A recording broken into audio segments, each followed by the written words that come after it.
John Gill, Haggai 1, verse 11, Scripture quote, "And I called for a drought upon the land," unquote, upon the whole land of Judah, as he withheld the dew and rain from falling on it to moisten it, refresh it, and make it fruitful. So he ordered a vehement heat to dry and parch it, and directed the rays of the heaven to strike with great force upon it, and caused the fruits of it to wither, and which is done by a word of his. When he calls, every creature obeys. There is an elegant play on words, which shows the justness of such a proceeding, that it was according to the law of retaliation. They suffered the house of God to lay bricks waste, and therefore he calls for bricks, that's BRX, a wasting drought, to come upon their land.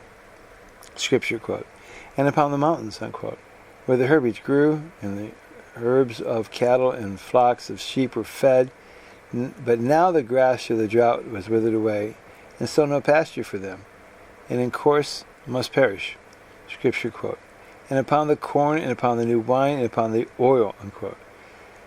That is, upon the grain fields, and upon the vines and olive trees, so that they produce but very little grain, wine, and oil, and that not enough, and which was not satisfying and refreshing. At least there was not enough for their support and comfort. Now these three things were the principal necessities of life in the country of Judah, and therefore a scarcity of them was very distressing. Scripture quote, "And upon that which the ground bringeth forth," unquote. Whatever else not mentioned the earth produced, as figs, pomegranates, and other fruit. Scripture quote, "And upon men and upon cattle," unquote,